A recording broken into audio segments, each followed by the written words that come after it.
And it's like, man, everyone loves the beat up dick. Uh, I love Dick. Everyone loves dick. It's like it's gonna be the catchphrase. It's gonna be the opening. Maybe I need to start doing openings for like the podcast. Everybody loves dick. It's just welcome back, folks, to another episode of Cinema Alley Encore. I am your host James Howe, and always with me is my co-host Chris Cupp. Hello, How are everybody. you doing, Chris? How's the Oh work man, life? it sucks. I'm going home Monday, and it'll be the best day ever. I don't care if I have to fly that plane for 3 hours. Like, if anyone knows me, they know I hate heights, and I hate the idea of going into a giant metal tube to fly in the sky and trust that I'll land safely. I feel the same way too. Beavis and But I'm Butthead did just not make desperate to that go. fear of flying any better, neither, with Beavis screaming, "We're all gonna die!" And it's like, oh my god, oh my Yeah, god. so Um, I am excited to get home Monday. Oh my God. oh, that's good. That'd be good to sit there and have you home because you've been out for what, almost a month, 2 month or 2. Almost 2 months. Yep, I Yeah, haven't seen my bed since last week of June, so and think of the poor doggos that miss you, Zola and all them. I miss those doggos. Miss Mm-hmm. those dum dums. Miss those dum Yep. dums. Well, folks, if you hear a bunch of coughing, I do apologize. I actually battled COVID last week for the first time, so I'm still battling through there. So uh, I may have to give Chris like more so the reins for this episode sometimes if my throat just gets a little too much. Uh, but No, you know, power through it. yeah, yeah, we're gonna power through. Like, I actually feel a little bit better today because I had coffee. This wonderful stuff that makes adults do adult things. Uh, Can't wait for plugs with any advertising that we need to do. Folgers. I drink your stuff by the gallons, technically. Yep.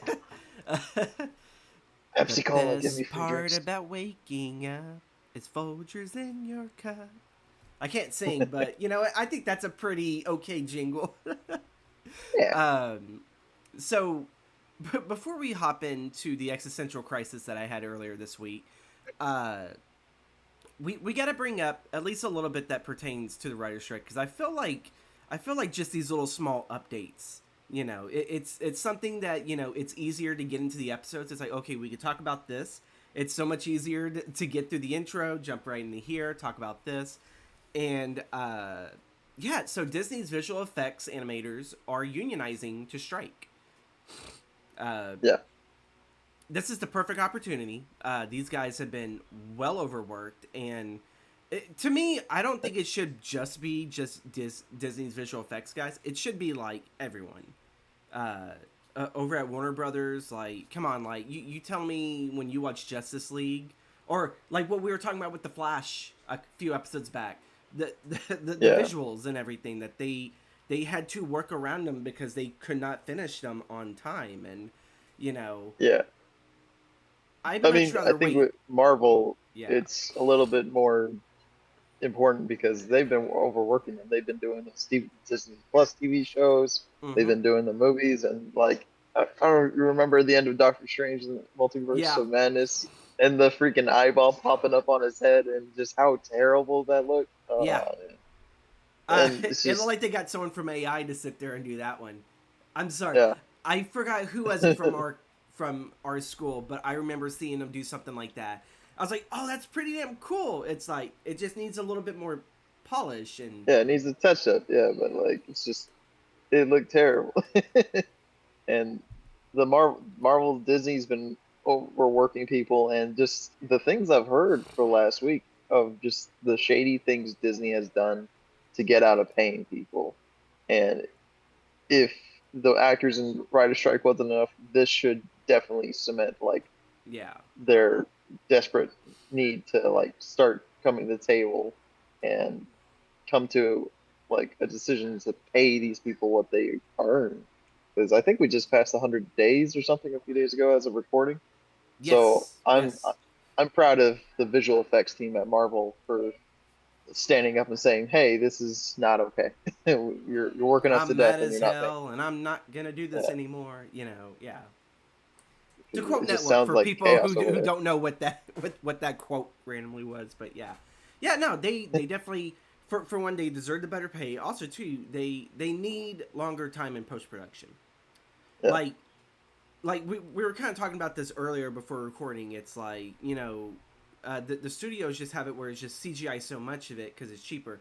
I was like, I do believe this is exactly where um, I'm just if trying to figure out how it's cheaper because like there are points where like you'll see behind the scenes, like for instance, Spider-Man Far From Home, they mm-hmm, had the scene with Samuel L. Jackson in the room with the gun in his hand, the little dart gun, and it, in the behind the scenes, it's just him in a green screen and him with a prop gun that they have to. It's not even the real gun that he yeah. has in the scene. It's just a stage gun that they mark with little points to replace it later. Like, just get a real prop gun that you're going to use in the movie. Why would you need to digitally insert something Well, see, when you could okay, just get so a there prop? is because of the Rust incident with Alec Baldwin, Ah, and I can have an understanding where there are some people, especially the big studio things, because like, what if Samuel Jackson had a prop gun, but even if he like there was no one there in the scene and he only like clicked it, but let's say it got discharged, it'd have been probably the same damn thing. Someone would have been struck, probably maybe not die, but probably actually get hurt, and then that becomes a huge lawsuit. So I can start seeing the outlawing of even just those kinds of stage guns and ah, everything. Even though, nah. like, You really, need, the whole thing that what happened with Rust even if it's not was functional, you could was have got something that the wasn't functional. true, Like, but like the whole thing with the whole Rust thing is that you know the I think it was the prop department guy didn't check it, the director didn't check it. Uh, the shit that you have to go through when dealing with that kind of stuff, they kind I feel like they just kind of rushed it. They skipped a couple of steps thinking, oh, it's going to be fine, and then when the thing discharged, someone lost a life. And I kind of see with that, but I get also too what you're talking about, like the whole background thing. It's like, why didn't you just sit there and call him out for one damn day? It's like, are you telling me you as a corporation you cannot call out Samuel L. Jackson and film something on set? and that's what pre-production is for. You decide, hey, we can get the actors on this day. We can get like decide like what scenes to But shoot, even what even before days that, you need them. if you want to do a pickup shot, that's like, oh, we forgot this. You could still. That's one like little shot thing. It's like, let's go through the line producer. Let's go through the studios. Hey, can we sit there and add this little insert that we did not think of post production, but you know what? It's like, or not post pre They could have production, and easily taken it's a like day. really, it's all like you just need the one guy in the one room with the stage gun. That's it. Yeah, you could have easily Really taken the a only day thing to that you're paying rebuild that for is whole the thing. actor, and then what bare bones crew you needed. You didn't. That's like a second unit. That's a second unit thing that they could have easily have done. Uh, They need to do more practical stuff. They need to go but back to practical. see, that's the thing too, because when you look at when you look at what was it, Mandalorian, it's like how much of that stuff was like actual prop. Most of it was just the whole Like, background, because that's when they introduced that new technology of making those photorealistic backgrounds. and that's why we're only on Tatooine every freaking series. Because it's so easy Because to sit there and do. yeah, because the basic thing to do is desert. It's the easiest one to like make it seem seamless, Yeah, and like it just blows my mind. Like you could just go out and film at a location. Like the less load you put on visual effects workers, the easier it'll be to in post. Like but the also too, longer it takes. If everything is freaking green screen and digital, like you're putting too much on these workers, yeah. and you're taking work away from people in during production. Yeah. You can hire. That's what production crews are there for. So They what build your sets. art department and whatnot, yeah, Yeah, that's where their job comes in. It's decorating the set and everything, and you don't see this too much with the independent, but most of the stuff that a lot of people complain about, they're only looking at like the face value of cinema, like the big studios. They're only looking at like that 1%. when you look at the rest of cinema and it's all like, yeah, no, not all of it is all CGI. It's very rare that they'll use CGI, and if they do, it tends to probably be animals. I've noticed that in a lot of independent films, it tends to be animals. Yeah. There, I there, mean, there was one foreign film that I saw. I think the only CGI they ever used, it was for two deer, and it was supposed to represent the lovers that work in a meat factory. I can't yeah, remember the movie right now, but it's a really heart touching film, and I could tell the deers with CGI, but still, it was still good enough work that it's like, okay, you know what, I can ignore this. It's like, but still, the yeah. movie is so beautifully aesthetic, and it's so funny that these two people dream about themselves as deer and everything, but they work at a meat packing plant. You know, Yeah. there's some symbolism there. You know, What's the symbolism of John Wick's dog doing a CGI turd that's cost like $2 million to make? was that an actual thing?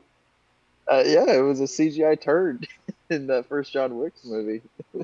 You telling me that you couldn't get a dog to shit on command? Like, god damn. I guess they couldn't. It didn't meet the artistic like vision. It didn't do that Dairy Queen scoop, you Uh-uh. know, or the swirl. Like, oh my god. Oh my Yeah, god. So yeah, so that's kind of like, you know, our thoughts. It's, yeah, like all this stuff, all the CGI stuff. I do believe that we need to go back to practical effects. Not saying you're saying to take away the jobs away from the visual effects people, but to just ease the job a little bit, pay them better, give them more time to work on the craft, especially for the yeah. comic book films. Especially for the Because comic book films, because those are the ones that need it the most. But like and it also just sounds too, like they're doing everything to rely on these yeah, CGI visual effects artists, and it just they need to like they need to put the effort somewhere else, and because it sounds like these guys are working till the deadline, to the like days before the release at some I points. I do believe it needs to go back to the days of Blade 1 and 2, because we don't talk about 3, and then like the first two X-Men movie, because I think those did a perfect mix of CGI with your practical. Like, you had Yeah, sets and everything. And the only time that really, like, the X-Men are, to me, to be honest, they're going to be CGI heavy to begin with, because not everyone's like Wolverine, where you can just have like a little prop thing of claws popping out, and uh, I mean he's got. They do have the thing where yeah, like it's actual like they had like a thing like props where like he would have like the uh, claws come out, but like you wouldn't know what would be CGI, which is, you know, yeah, honestly CGI if he had to do something where he would let him come out slowly, like whenever he had that one dude pinned against the wall in the first one, and then he had that yeah, that was one middle awesome. claw just kind of come, which is badass scene, best way to introduce Wolverine. It's all like, yeah, he can pop the claws, but the funny thing is he can control exactly which one comes out, and it's Yeah, always good whenever he doesn't have to sit there and say fuck you or anything. All you have to do is just pop that middle claw, and it's chef's kiss. But yeah, pay your visual effects artists as well as your writers and your actors. Don't be a Bob Iger. I still think after the strike, if this does not get Bob Iger fired, I do not know what will. Like, the chairman have to no, look at this guy as, you are costing us so much fucking money. You know, it's like, you I have think to there be the was. worst chairman ever.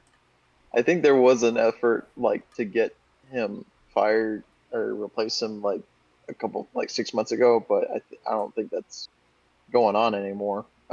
Well, Like six there months were ago I we think didn't have the writer's strike.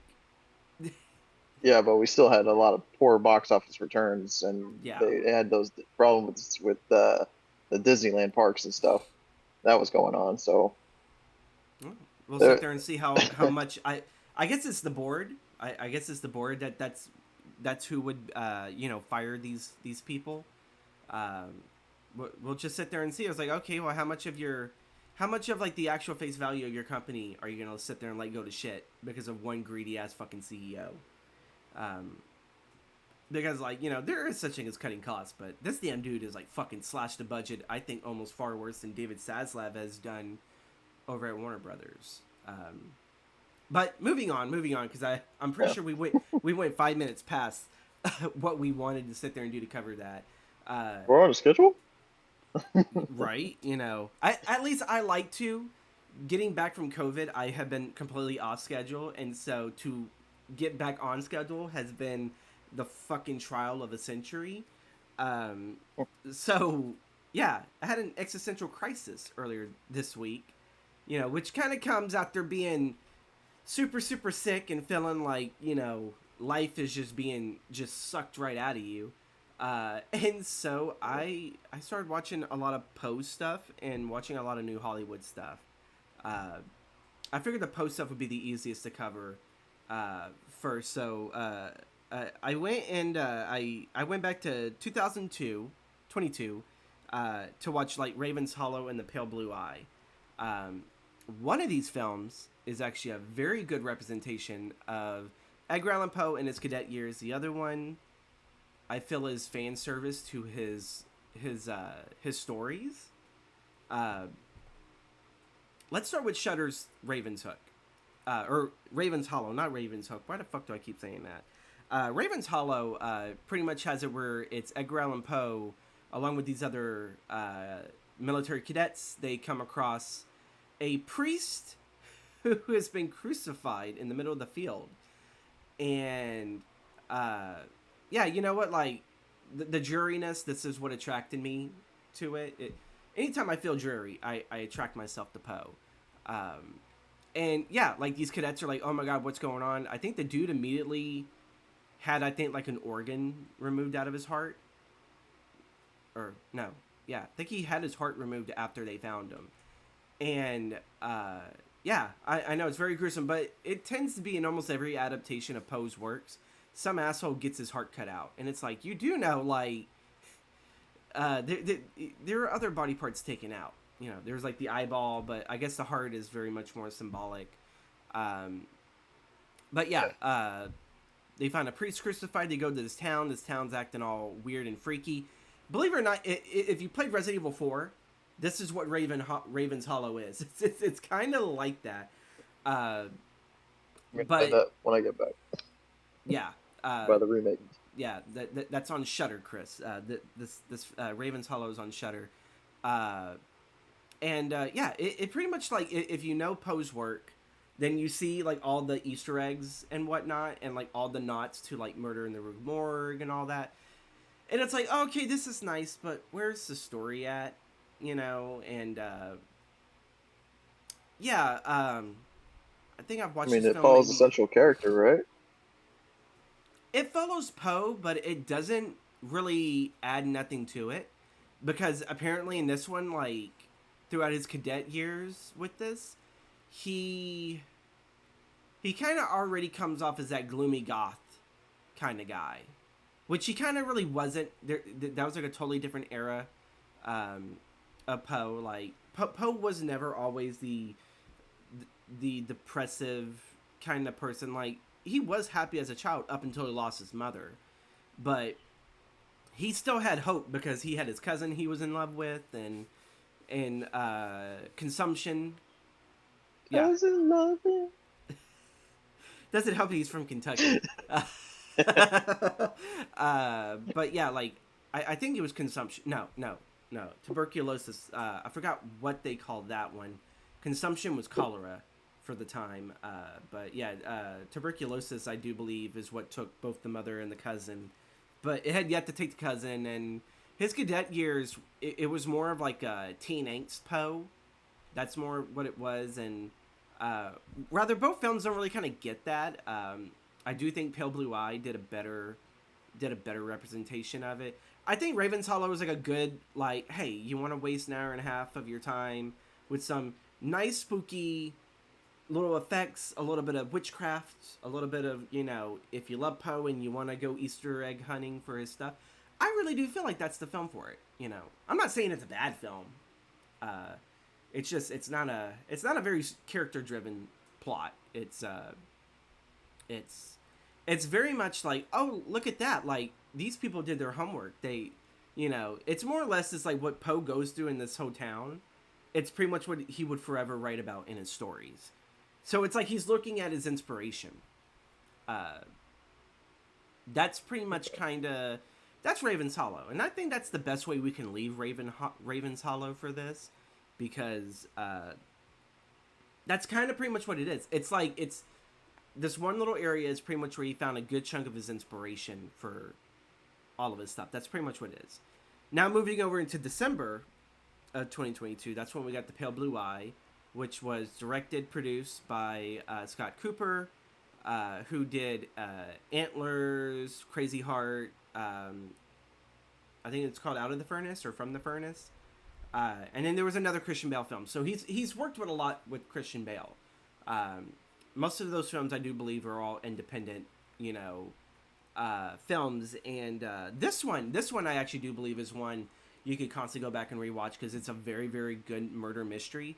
I really hate that they kind of try to call it a horror film. It's not really. It's a murder mystery set in Poe's cadet years. And you get a little bit of this is the inspiration for Poe's this and that, because the main character that Bale plays, the detective, is kind of like an Augustus Dupin, or Dupin, however you... I can't say French words, I can say Sacre Bleu and... It's not like... Are you trying to say Hercule Poirot, or... Well, believe it or not, Poe is the guy that created the detective genre, which, to me, this is what Pale Blue Eye plays more in favor of. There is a horror aspect, but yeah, like without Poe creating Augustus Dupin, you would not have Hercule Poirot.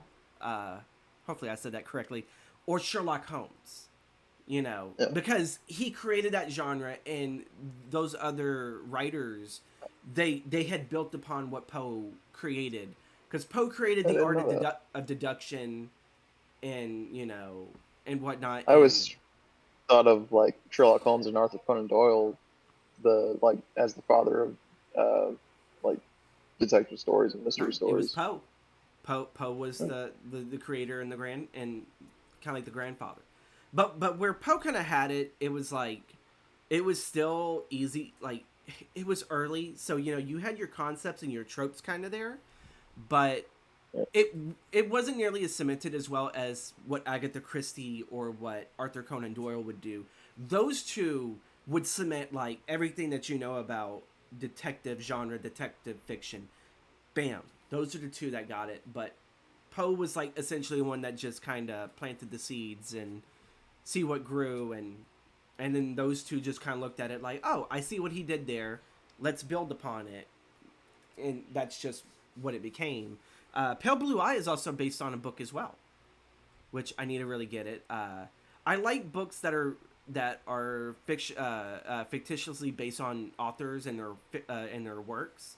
I have Dracula in the back in my library, which is a fictitious depiction of Bram Stoker's childhood and his adulthood and what inspired him for Dracula. So if you with that kind of idea, that's Pale Blue Eye. That's exactly what this is.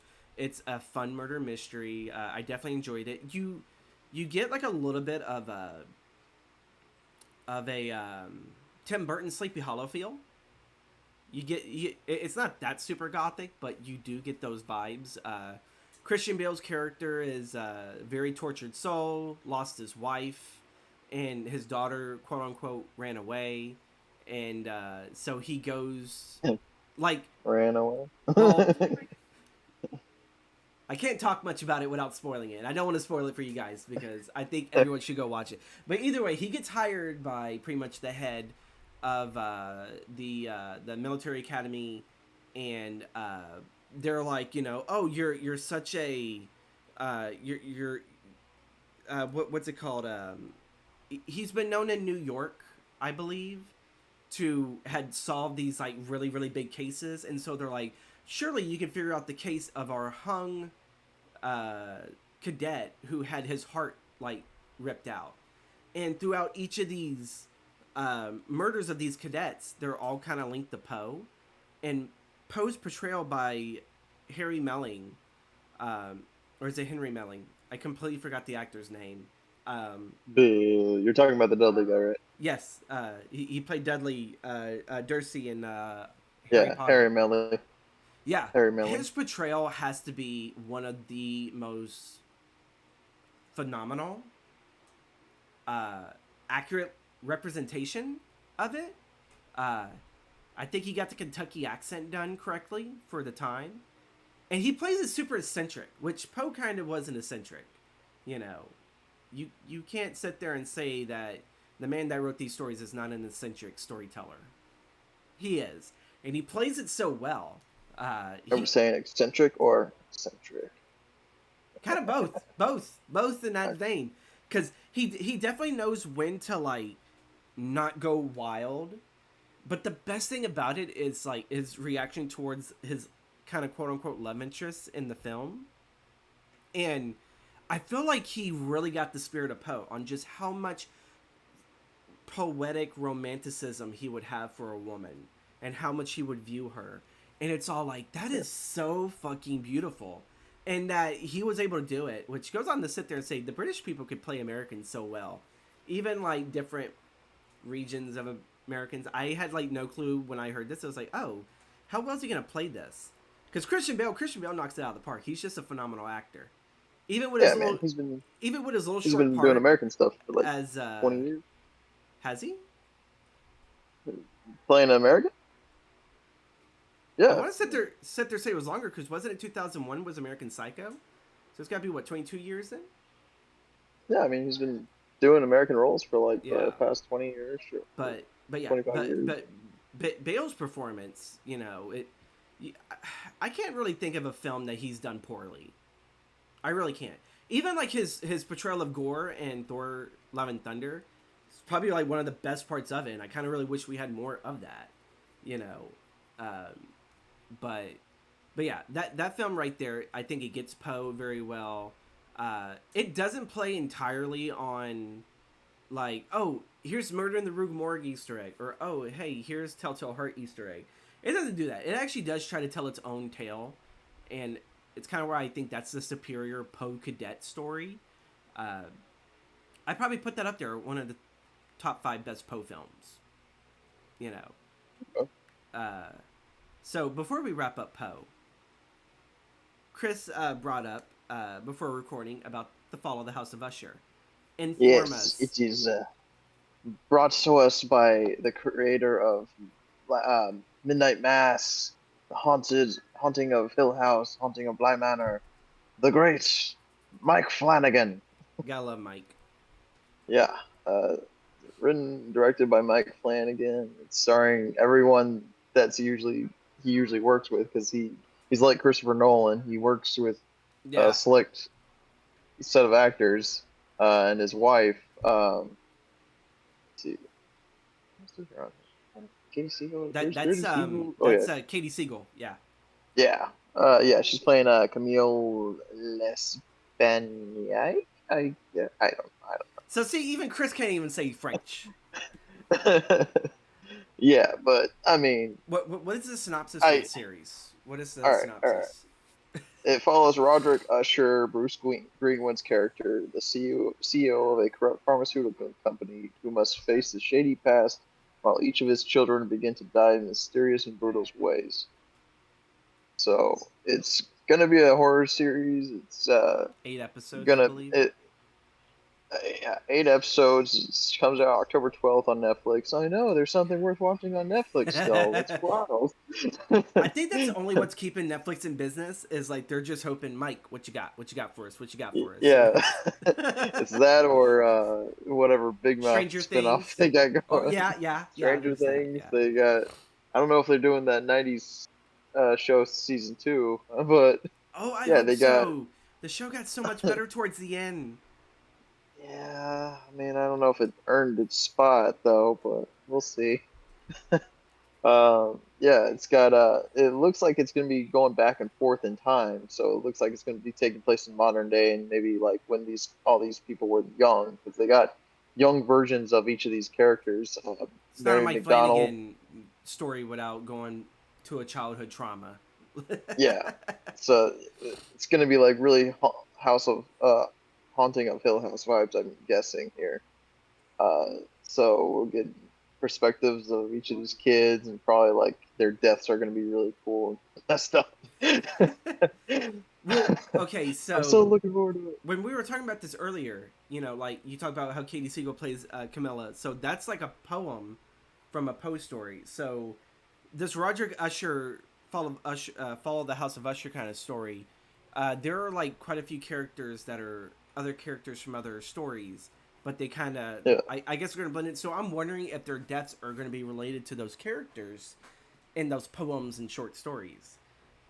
Which probably. I would think that would be a nice artistic interpretation of the source material. Because really, House of Usher, that in the Roger Corman film, while not fully fleshed out, you always got the idea that um, that there was always something incredibly wrong with the family. That there was always something dark and mysterious going to happen, and I really enjoyed that. I actually really do think that that is a really nice twist. That it's like they took what Corman tried to expand upon, because to me nothing's gonna beat Roger Corman's Follow House of Usher. Vincent Price's fucking portrayal, that's number one. You know, Uh, I I don't should know check it out any. I before don't watching know this then. anyone that could fucking sit there and say that any other Poe film has topped the House of Usher. It's not called the Fall of the House of Usher. They called it the House of Usher. So that's what makes this one different, because they added the fall part. So, yeah, I definitely cannot wait. I definitely cannot wait for this. October needs to get here. Spooky season needs to get here. I am super fucking ecstatic to see what is to come. And also too, like, Mike Flanagan is like the king of adaptation for classic literature. You know, that and Yeah, King. He definitely knows how to adapt a really good book into a movie or a miniseries, and he yeah, he knows how to do like respectful like interpretations because like Midnight Mass is just Salem's Lot, but like and Salem's Lot is it's just Dracula. yeah, it's just he knows how to do his own version of a story and like make it his own, and it honestly my opinion he kind of did a lot better than sorry Stephen King, you did Salem's Lot better than you. I don't know. Like, I still think the '79 Salem's Lot is the best. It's uh, 3 hours long, but God, it's so fucking fantastic.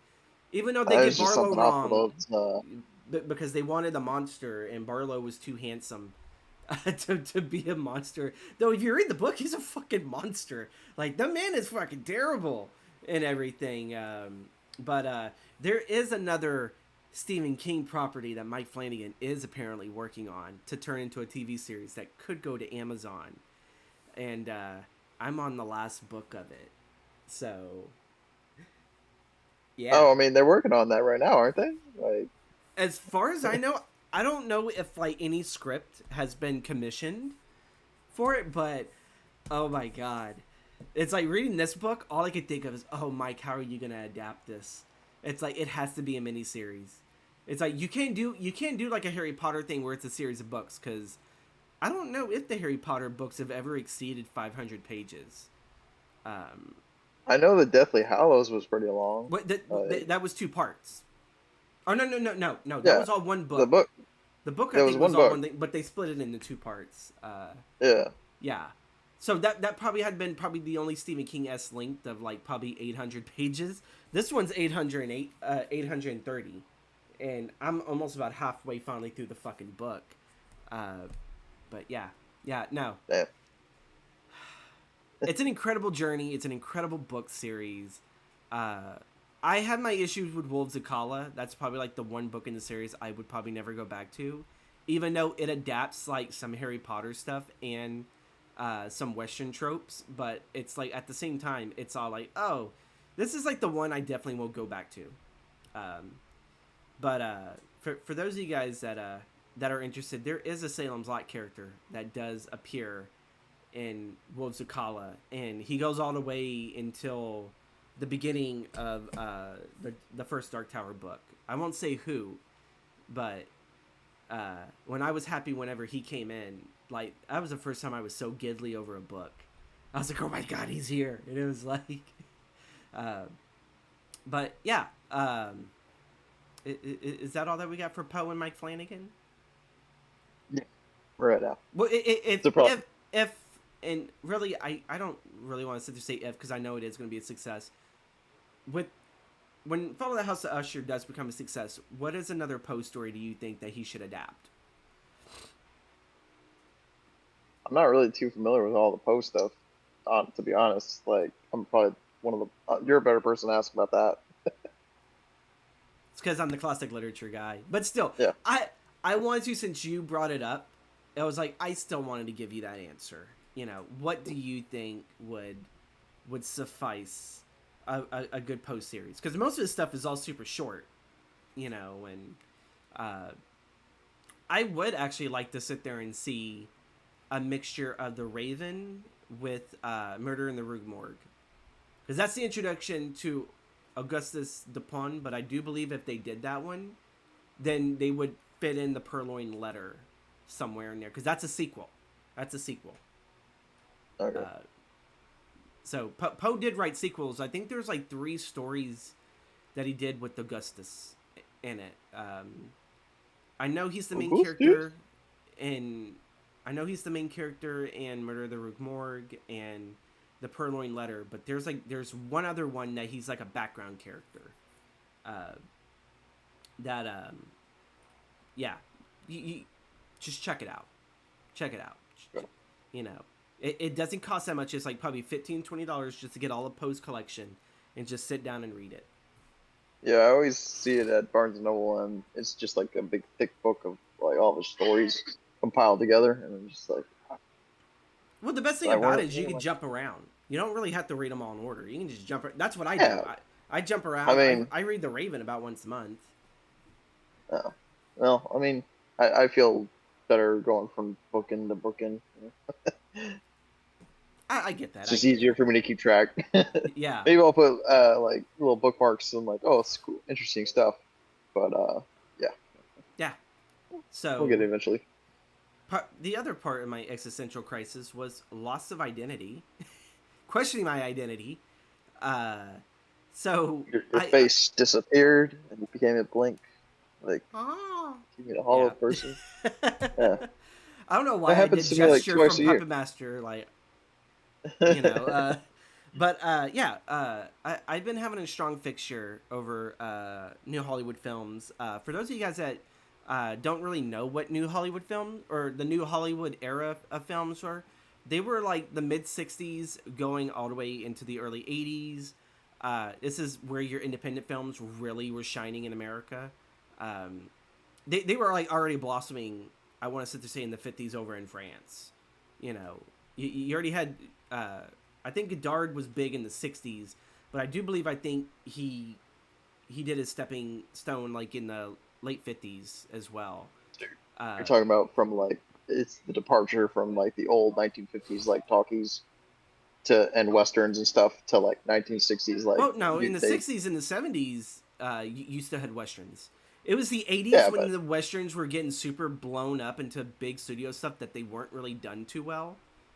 And then like the 90s pulled out like the last great westerns, you know, with like Tombstone and Unforgiven. You know, I'll be Silverado. Yeah. But yeah, no. So like kind of like the beginning, I guess you would sit there say of New Hollywood era was Dr. Strangelove, 1964. That's a great one. Yep. I don't know anyone Classic that does not love that movie. You know, classic Kubrick, black comedy, Peter Sellers, George C. Scott, Peter playing like 3 to 4 other characters. You know, it's, you know, like nowadays that's a little common. Like Jim Carrey could do that, but like back then that was kind of unheard of. That Peter Sellers could pull off a performance like that, and you know, I was introduced to him for like Pink Panther, so I already kind of knew his comedy chops. You know, him fighting Kato and all that. You know, The Graduate. That was like one of the big ones that I rewatched. We've studied that film in film school. 1967, Mike Nichols, starring Anne Bancroft and Dustin Hoffman. I think that's like the... No matter what, I think ever since probably high school, and even going through college, I identify so much with that fucking movie. It's like, what do we do next after we go through the education system? What is there really? You know, what is there? Bang hot neighbors. And then bang their daughters. have It sounds lustrous affairs. it sounds like a porno, Quickly. but this isn't. This is a rom com from like the late '60s. Oh Um, man, man, the most sad part of that movie, I think, is like when he's trying to get to know her after like they just like banged in the hotel, and he's like trying to like get her interest, and she's like art, and she's like saying art, and like, oh, did you what do you want to do? And she's like, I wanted to be an artist, and she kind of like breaks down a little bit, and that was just so sad because it resonates with what he's going through. Like yeah, he doesn't know what he wanted to do, and he's kind of like falling down the path. Like she fell down the path of like what she didn't want to do. She just got married and became a mother, and she let go of her dreams. And he doesn't have any dreams. He doesn't know what to do, and because he's like always towards the been end, he always followed what was told of him to do. He's never really yeah, taken control of his life and made a decision that he wanted to do. And until the yeah. very end, but then even at the very end, you really do question: Like, did is he this what I make really the wanted to do? yeah? Um, Yeah, but like that's also in life to begin with. It's when you take those leaps of like I really want to do this, and then you kind of find out, oh, I don't really want to do this. But sometimes when you do take those choices, they're not just something that's like, oh, I'm stuck with it for like a week or so. It's like, no, this is like a lifetime thing, or maybe not a lifetime, but this is like something that like we may only have this happiness for maybe about a month, and then what do we do then? You know, yeah, was this the really good decision that I made? And yeah, um, yeah. It resonates because like it's so like relatable. Even today's day and age, you don't know what decision you're gonna make and if it's gonna make you happy. And even in the decisions that you're sure about, you have to like go back and question because you're like, oh shit, did I make the right choice? And it's just it's really powerful, really powerful message. yeah, it does. You're just like, well, what the hell am I doing with my life? Am I actually doing the right things? Uh, Also, too, like the future is plastics. That line, and then just the way how Dustin Hoffman reacts around his parents and the the family friends that are always around there. I always sit there and feel that. You know, I constantly feel that, and I have no clue if that feeling's ever really going to go away. Of, you know, when you're around people and you try to get along and you try to understand, um, and you kind of feel like you're put on a pedestal, which to me I think that's like most parents do to their kids. It's like, oh look, like I'm so proud of my child, and the child has to stand there and shine, and it's kind of awkward, and it's like I don't know what to do, you know. And then every time that Sound of Silence pops in, it's like, oh, here comes my depression trip, because even Time he with that recesses song, into the shadows. yeah, it's that song alone. It it reflects so much of Dustin Hoffman's mental state. You know, it's like, you know, you hear the mouths moving, but you don't hear what they're speaking, and you know, even in that song, like the way how they talk about religion, how it goes from like an actual spiritual thing to just like, oh, we're just worshiping false idols, um, for the sake of, you know, faith and everything, and security and comfort. And it's, I don't know, I kind of feel like what I took away a little bit from that film, it feels like it's characters trying to find their comfort zone, but like no matter what, if you want to grow and if you really want to like have an identity and be someone, you can't live in comfort. You have to constantly feel that awkward, you know, oh, I feel like the stage light's on me constantly, or that's kind of like what I Uh, take away from it from like a little bit. And, you know, you can never be like truly comfortable with where you're at. Like you always have to be like because the uncomfortable moment and you do, you become complacent in your life, yeah. and no one wants to be complacent. I think like sooner or later you do become it when you're old, because it's all like, well, like, you know, I can't really do. Oh man, you're retired and you can do whatever you want. But I could finally like, sit down yeah. and catch up on all those movies and TV shows from the past Didn't fucking someone 40 years. My peeps keep telling me to watch. Isn't there a quote like complacency is death or something? It's a good question, Chris. I have no clue. Hmm. I feel like I've heard that before. If not, then I will actually drop it down into the into the edit and everything. It's like complacency is death. Chris Cupp. There you Yeah, go. tell us, tell if it's You'll walk away deep or with some not. philosophical stuff from Chris. Uh, Real quick, because I don't really want to get too much on this. I did watch a little bit of it, but I still need to finish it. 1970s MASH, the movie by Robert Altman. Donald Mash? You Sutherland, watch Mash? Elliot Gould. Yeah, uh, I'm trying to. Yeah. So we're covering that for like the next season. And I remember messaging Chris. I fucking hate this script. This is the most unlikable fucking assholes ever.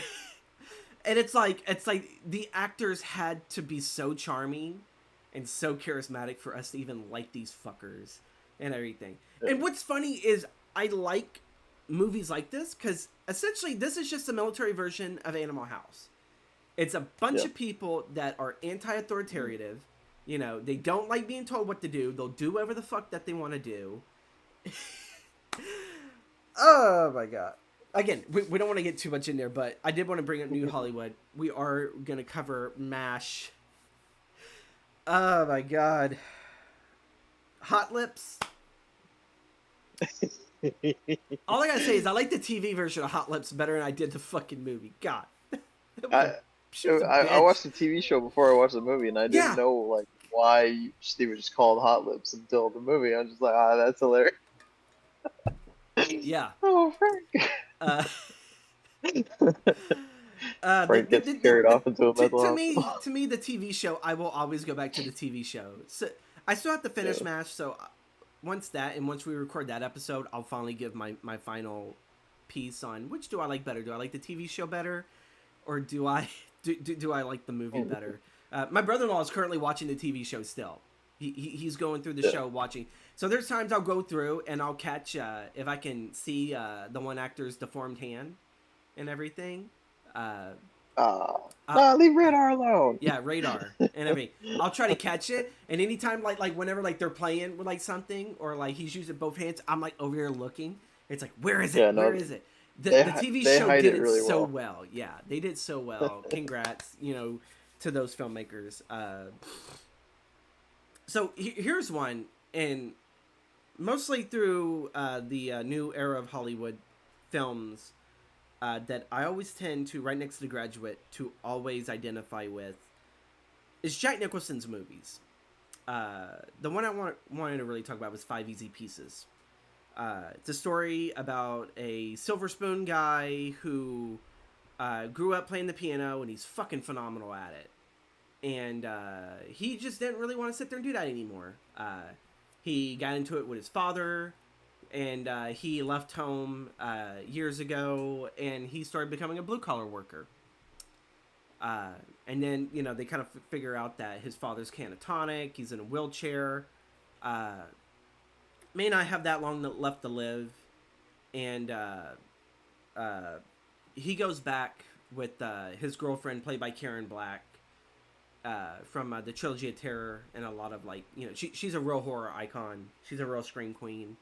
But yeah, he ends up going back, and his blue collar worker friends kind of start seeing. It's like, oh, why would you ever give this up?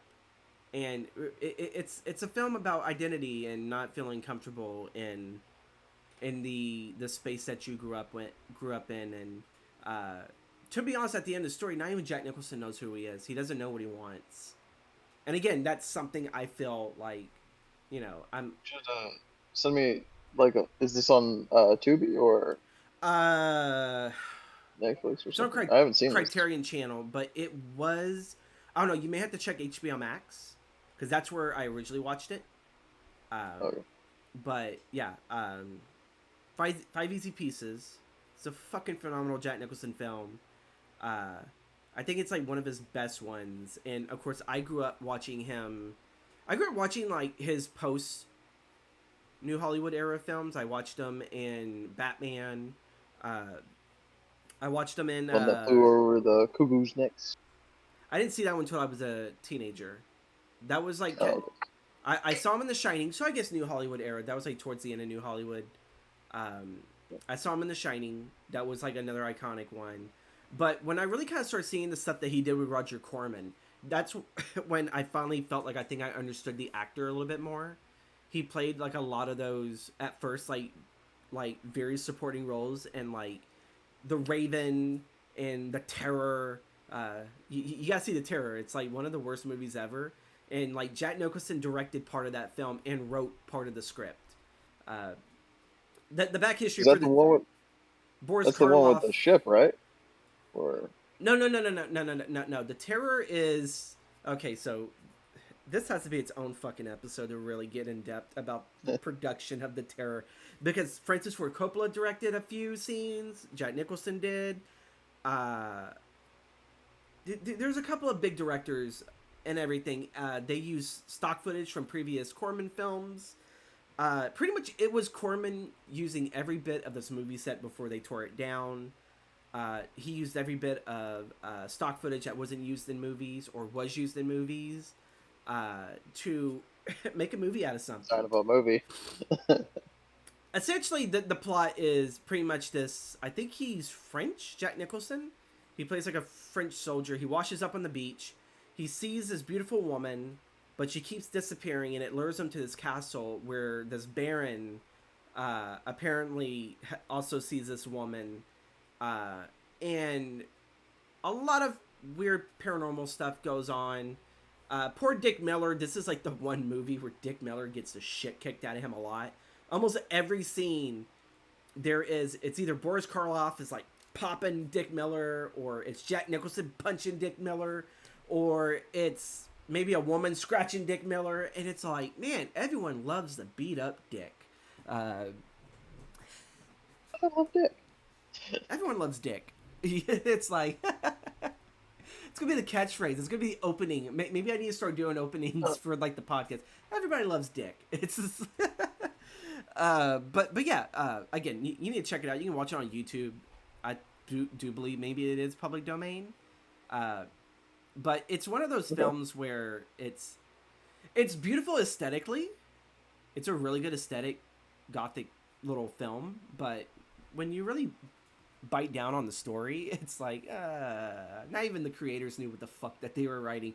They were just making films because Roger told them, I need you to go out there and go do this. Okay, we have Boris Karloff for 3 days left in his contract of filming. We need to make something. And that's the Roger Corman way, you know. We just need to cover Corman. We need to cover Corman later in the in the season. Yeah. But talk about Fantastic Four.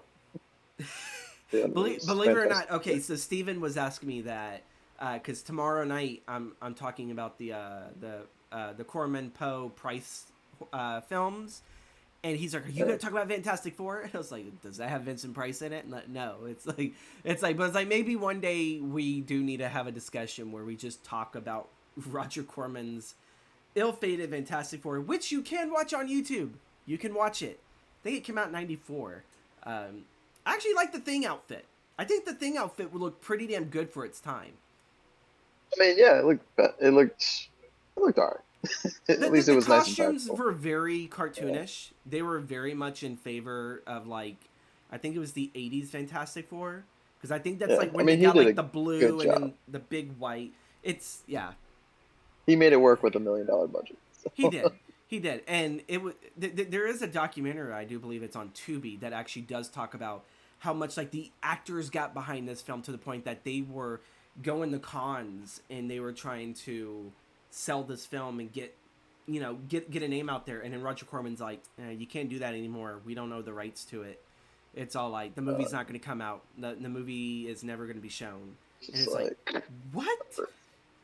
But it's a wonderful journey. It is. It's a wonderful journey. It's a really, really good. Maybe we just need to just cover just like really bad Marvel films before Blade.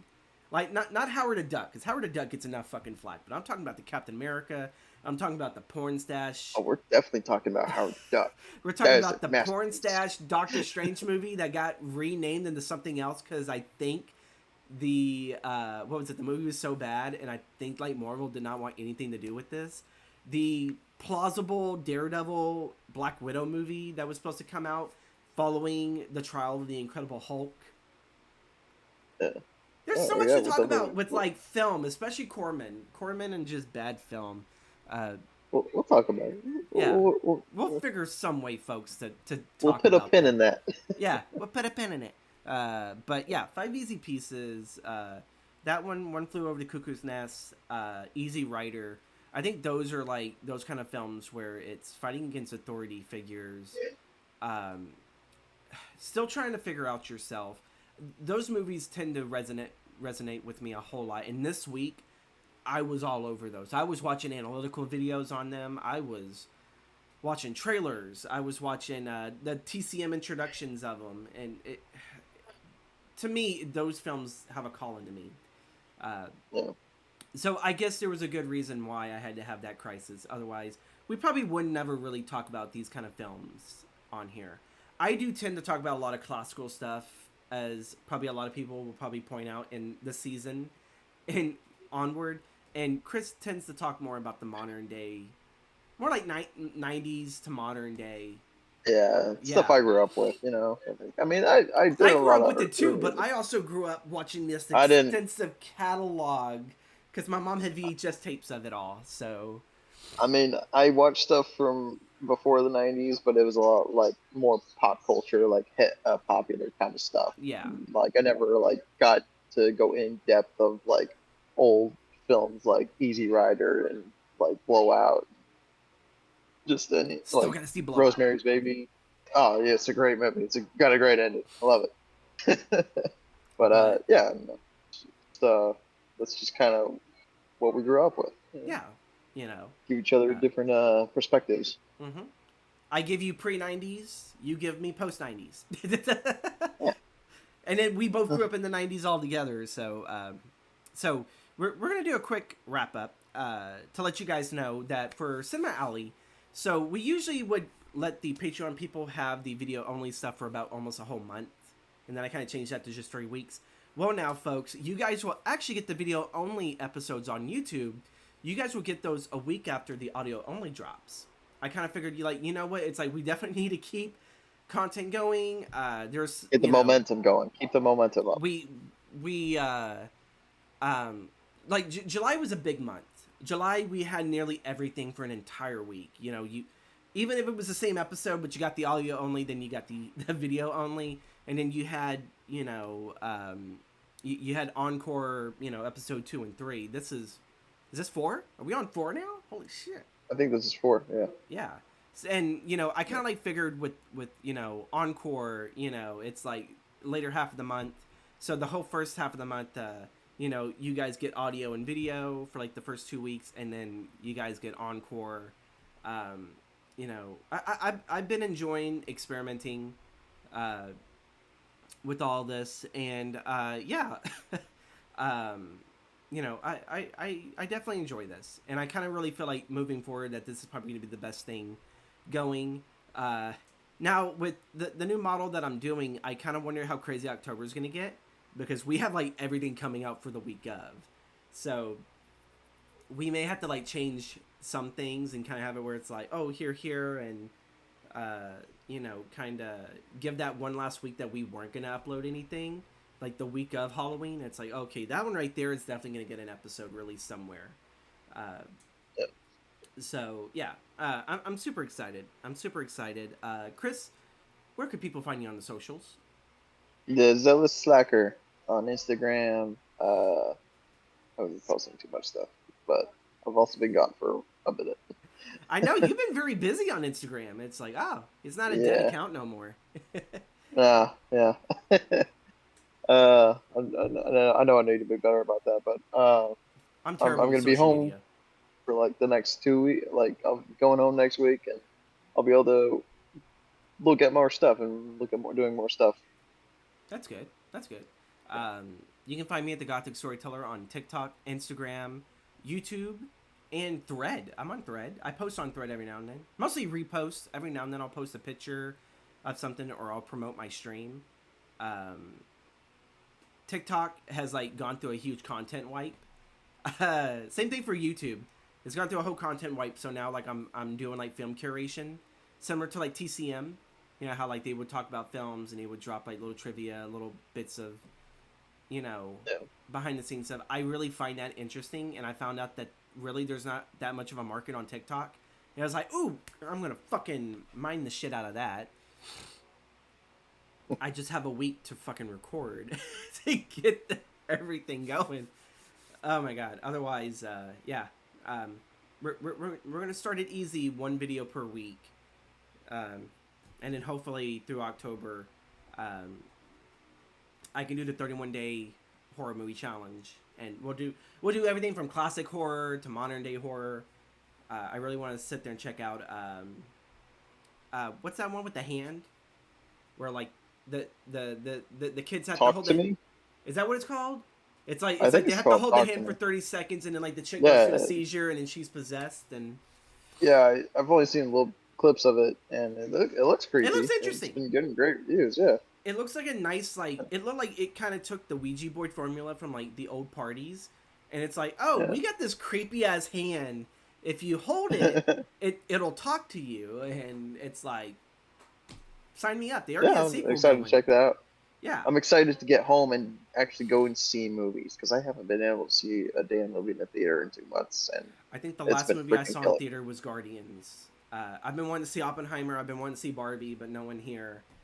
Well, when I went to go see Disturbed and Breaking Benjamin, my brother-in-law went to go see Oppenheimer, and he's like, "Dude, you Yeah, gotta go see this." And I was like, "Ah!" It's like yeah. caught I mean, COVID at fucking concert, and this is what I get. I should have went to Oppenheimer. I need my freedom back, man. I need to be able to go wherever I want. I can't do that while I'm on the road. What we need to sit there and do is Oh, schedule out a time to go to the Alamo Draft House and find like when Metrograph is doing like some of their art house films, because Metrograph is, oh my god, I forgot what film it was. I think it's The Exorcist. Yeah, I think they went through and they did like a whole like this is the one in Katy, right? Or yes, the one okay. that's in Katy.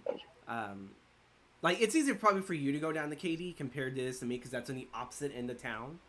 Um, Yeah, you need to move up here, like where I I am. don't like people. I like where I'm at because there's barely any people here that talk to me. If I move any closer to the city, people are gonna talk to me. They're gonna smile, and then I'm gonna be like the first guy that like is gonna run around the city with fucking foam tablets, Yeah, fucking growling at I'm people. gonna I'm gonna get a 2 bedroom apartment and just adopt you. Well, that's how you'll get up here. You know, anytime company comes over, they're all like, "Who's that person at the door?" And it's just me, like fucking angry That's my eyeing them and rescue, just close. James. You're what is it? You're what the fuck they call them? The antisocial people. He's an introvert. Yeah, my rescued introvert. You're like, unless you talk about classic films with him, he won't come out of his room.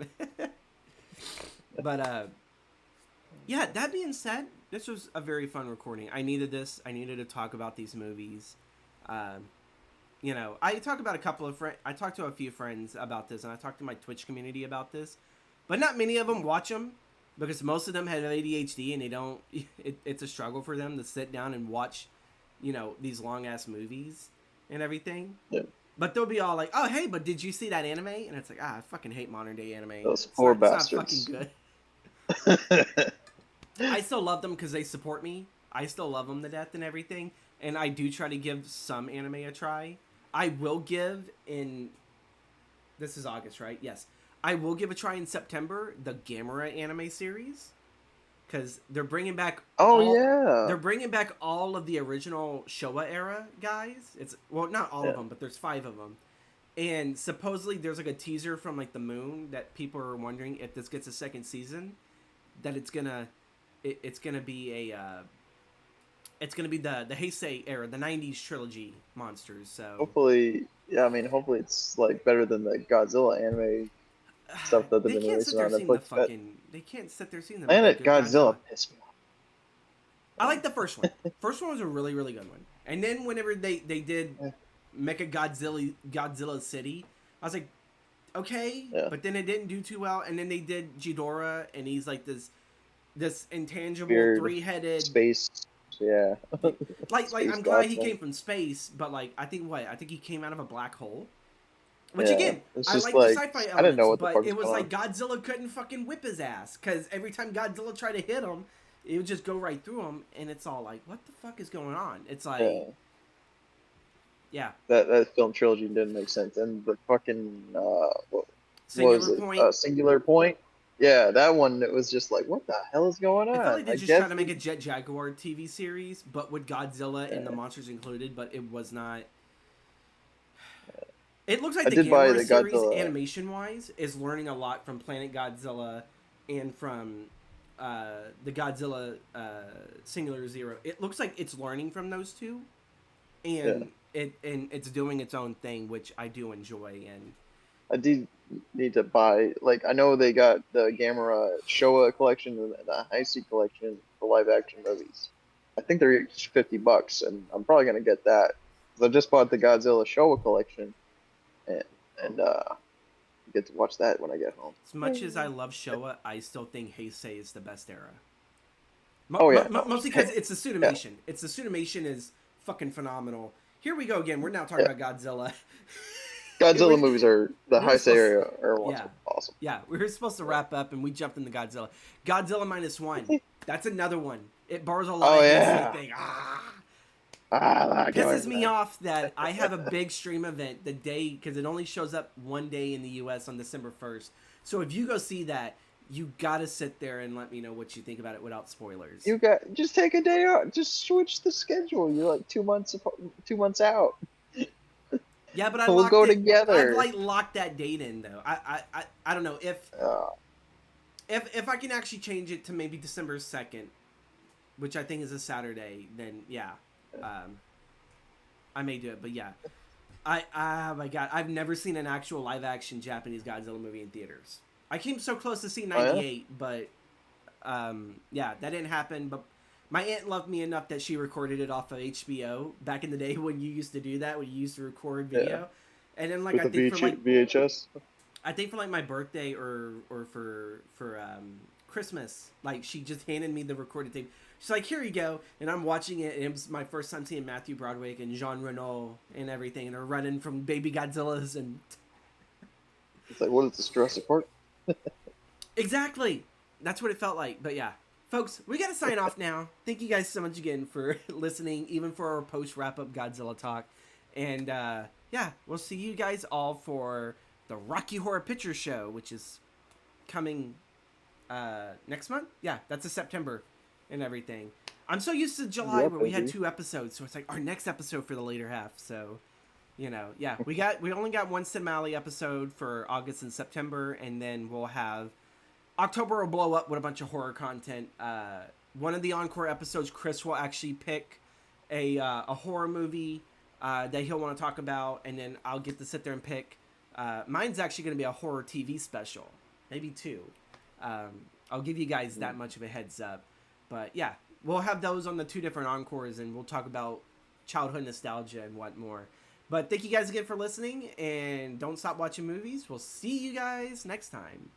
Say but hello or goodbye, Chris. I fucked up that. Bye bye. Bye bye.